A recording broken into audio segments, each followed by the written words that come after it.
आप सभी को जय मसीह की, प्रभु यीशु मसीह के नाम में। और इस समय आज हम जब परमेश्वर के वचन को फिर से एक बार मनन करने वाले हैं। आज मैं परमेश्वर के वचन से आपके साथ में बांटना चाहता हूँ मरकुस रचित सुसमाचार में से और उसके चौथे अध्याय में से, जो 35 वचन से लेकर हमें मिलता है 41 वचन तक के अंदर। ये एक घटना है जो प्रभु यीशु मसीह के चेलों के साथ में उस समय हुई जब प्रभु यीशु मसीह उनके साथ नाव में सफ़र कर रहे थे और वहाँ पर आंधी और तूफ़ान आया।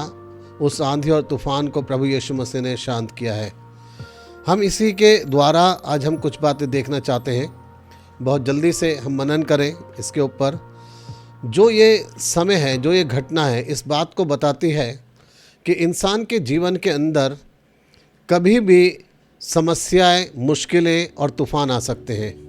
आप पहली चीज़ अपने जीवन में ध्यान रखें। आप इस बात से कभी भी निश्चिंत ना हो कि अगर आप एक बहुत अच्छे विश्वासी हैं, आप प्रभु पे भरोसा करने वाले हैं, उसके साथ चलते हैं, तो आपके जीवन में कभी भी कोई तूफ़ान नहीं आएगा।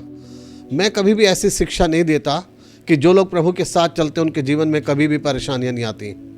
जो लोग परमेश्वर के साथ बहुत विश्वास से, ईमानदारी से चलते हैं, उनके जीवन में ज़्यादा परीक्षाएं आती हैं। उनको ज़्यादा अपने विश्वास की परख देनी पड़ती है। उनके जीवन में परेशानी आती हैं। यहाँ पे हम जो घटना देखते हैं, चेले प्रभु यीशु मसीह के साथ में थे और लिखा है 38 वचन के अंदर, और वह आप पिछले भाग में गद्दी पर सो रहा था। ऐसे टाइम में जब प्रभु यीशु मसीह थके हुए थे और आराम कर रहे थे, लिखा है 37 वचन में, तब बड़ी आंधी आई और लहरें नाव पर यहाँ तक लगी कि वह सब पानी से भरी जाती थी। एक तूफान अचानक आया है। प्रभु यीशु मसीह आराम कर रहे थे, रेस्ट ले रहे थे।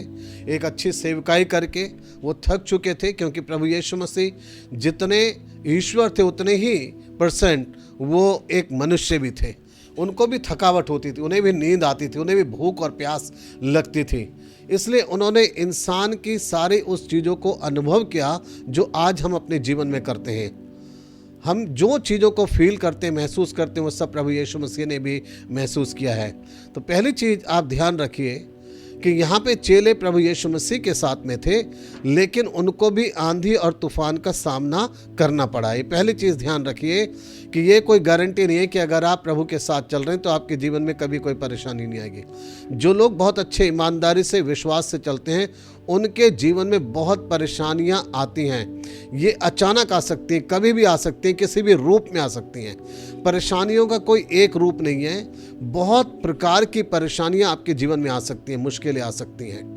दूसरी चीज़, जब हमारे जीवन में परमेश्वर ऐसी परेशानियां, तूफान, मुश्किलें आने देते हैं, तो इसके पीछे क्या उद्देश्य है? इसके पीछे जो प्रभु यीशु मसीह का मकसद है वो ये है, वो हमारे मन के विचारों को देखना चाहते हैं कि ऐसे समय में हमारे क्या विचार हैं। जब हमारी ज़िंदगी में बहुत अच्छा समय है तो हम बहुत आराधना, प्रार्थना कर सकते हैं, भजन गा सकते हैं, लेकिन जब हमारे जीवन में ऐसी परेशानी आती है, उस समय हमारे क्या विचार हैं? जब हम लोग पढ़ते हैं तो यहाँ पे लिखा है इस तरीके से। यहाँ पे जब हम पढ़ते हैं तो यहाँ पे लिखा है कि और वह आप पिछले भाग में गद्दी पर सो रहा था। तब उन्होंने, अर्थात चेलों ने, उसे जगाकर उससे कहा, हे गुरु, क्या तुझे चिंता नहीं कि हम नाश हुए जाते हैं? चेलों का इस समय प्रभु यीशु मसीह के प्रति जो विचार है, वो विचार है वो यीशु मसीह पे शक कर रहे हैं इस मुश्किल और परेशानी के समय में। और उनका शक इस बात से प्रकट हो रहा, वो कह रहे हैं, क्या तुझे कुछ भी चिंता नहीं है हमारी? हम नाश हुए जाते हैं।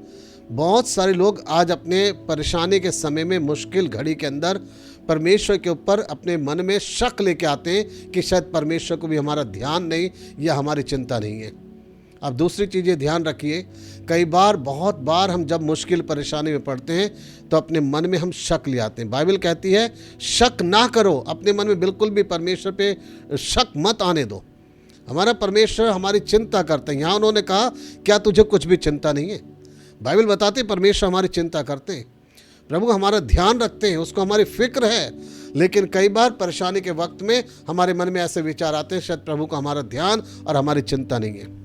तीसरी चीज़, जब उन्होंने ऐसी बातचीत करी तो वचन में इस तरीके से लिखा है 39 वचन में, तब उसने अर्थात यीशु ने उठकर आंधी को डांटा और पानी से कहा, शांत रह, थम जा, और आंधी थम गई और बड़ा चैन हो गया।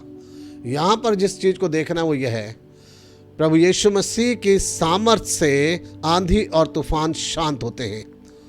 उसके नियंत्रण में सब कुछ है। प्रभु यीशु मसीह का अधिकार हर चीज़ पे है। प्रभु यीशु मसीह से ऊपर कोई भी चीज़ नहीं है। ऐसे आपकी ज़िंदगी की कोई परेशानी नहीं है जो प्रभु यीशु मसीह से भी ऊपर हो। प्रभु यीशु मसीह सबसे ऊपर हैं, उनका अधिकार हर चीज़ पे है। आज वचन के सुनने वालों से मैं बोलना चाहता हूँ, आपके जीवन के परेशानियाँ, मुश्किल अचानक जो आपके जीवन में आई हो, किसी भी रूप में कोई परेशानी या मुश्किल आई हो, उसको शांत प्रभु कर सकते हैं। आपके जीवन के अंदर उस तूफान को निकालकर वो शांति और चैन देना चाहते हैं। केवल प्रभु ही आपके जीवन में एक शांति और चैन देंगे।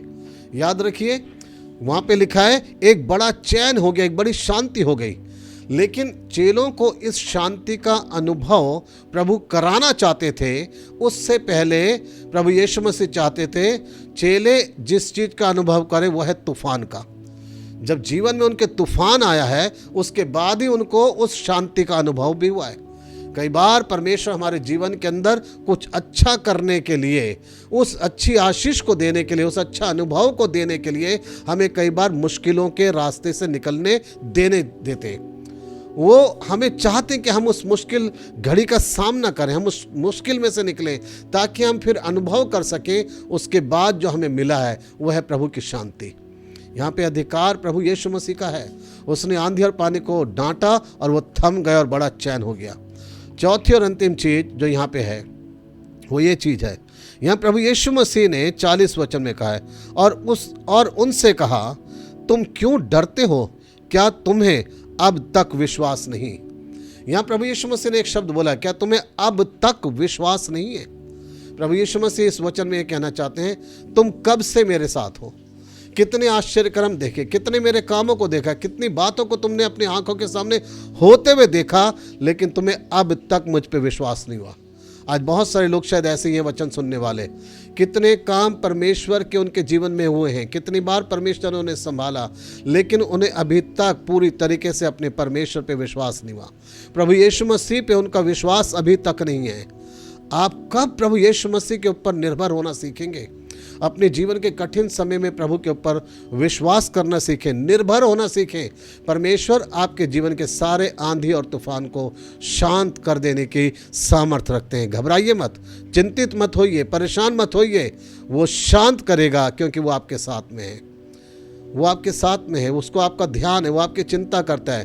प्रभु पे कभी भी शक मत कीजिए, अपने विश्वास को दृढ़ और मजबूत रखें और वो ही आपकी सारी परेशानी को शांत करेंगे। प्रभु आपको आशीष दे, आपकी सहायता करें। आइए हम लोग प्रार्थना करें। हमारे परमेश्वर, हम धन्यवाद करते हैं इन वचनों के लिए जो आपने हमें दिया है। हाँ प्रभु, हम विश्वास करते हैं कि जब हम विश्वास में बढ़ते हैं, जब हम आपके रास्तों पे चलते हैं तो कठिनाइयाँ तो जीवन में आती हैं, लेकिन परमेश्वर पिता उन कठिनाइयों में हम अपना विश्वास आप पे बना के रखें।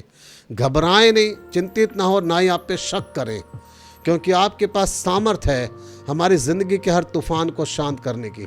हर मुश्किल से आप हमें बाहर निकाल सकते हैं परमेश्वर, यही हमारा विश्वास है। हम आपके ऊपर पूरा भरोसा करें, आप पे निर्भर हो जाएं, क्योंकि आप हमें बचाना चाहते हैं। कोई भी चीज़, दुनिया की परेशानी हमें नाश नहीं करेगी। आप प्रभु हमें बचाएंगे, क्योंकि आपकी सामर्थ महान है। हमारा विश्वास आपके ऊपर है। आज हमारे वचन के सुनने वालों के लिए मेरी प्रार्थना है, जिसके जीवन के अंदर भी जो भी तूफान आए हुए हैं, जो भी परेशानियां चल रही हैं, उन्हें छुटकारा दें, उनके जीवन में अपनी शांति दें और हर प्रकार की परेशानियों से उन्हें बाहर निकाल लें। हर एक की समस्या का समाधान करें। प्रभु आप मदद कीजिए, सब आप पे विश्वास करने वाले बने। प्रार्थना प्रभु यीशु के नाम से मांगते हैं, आमीन। परमेश्वर आप सभी को बहुत ऐसे आशीष दे। आपका दिन आज का बहुत अच्छा रहे, आमीन।